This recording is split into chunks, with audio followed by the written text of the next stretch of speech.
ପାଇଁ ଜୀବିକା ଆଜିର ଏହି ଏପିସୋଡକୁ ଆପଣମାନଙ୍କୁ ସ୍ୱାଗତ। ସତରେ ଜୀବନ ପାଇଁ ଜୀବିକା ଦରକାର।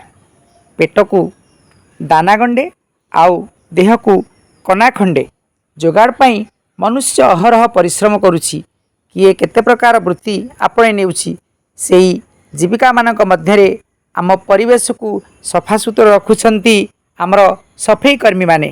ଆସ ଆଜି ଆମେ ସେଇଭଳି ଏକ ସଫେଇ କର୍ମୀକୁ ଭେଟିବା। ହଁ ଭାଇନା, ଆପଣଙ୍କ ନାଁ କ'ଣ? ସାର୍ ମୋ ନାଁ ପ୍ରତାପ ନାୟକ। ଆଚ୍ଛା, କେଉଁଠୁ ଆସୁଛନ୍ତି? ଖୋର୍ଦ୍ଧାରୁ।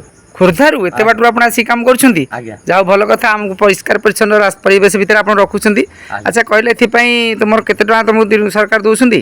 ସାର୍ ଆମକୁ ମାସକୁ 10,000 ଟଙ୍କା ଦେଉଛନ୍ତି। ଆଉ ମାସକୁ 10,000 ଟଙ୍କା? ନିଶ୍ଚୟ ଚଳିବା କଷ୍ଟ ହେଉଥିବ। ଆଜ୍ଞା। ଆଚ୍ଛା, ଏଥିପାଇଁ କେତେ ଆପଣ କେତେ ଜଣ ପରିବାର? କେତେ ଜଣ? ସାର୍ ଆମର 5 ଜଣ ପରିବାର। ଆଉ 5 ଜଣ ପରିବାର ଏଇ 10,000 ଟଙ୍କାରେ ଚଳୁଛନ୍ତି। କ'ଣ କରିବା?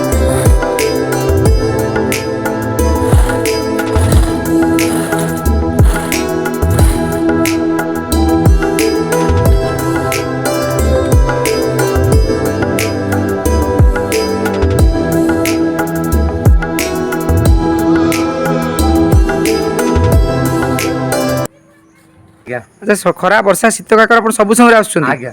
ଆଉ ଆପଣ କ'ଣ ଅସୁବିଧା କ'ଣ ହେଉଛି? ସାର୍ ଅସୁବିଧା କ'ଣ, ଏଇ ବର୍ଷା ଟିକେ ହେଲେ ଫେରିଆ ଫେରି କରିଦେଉଛନ୍ତି, ଏଇ ଟିକେ ଅସୁବିଧା। ଆଉ ଆଚ୍ଛା ଆଚ୍ଛା।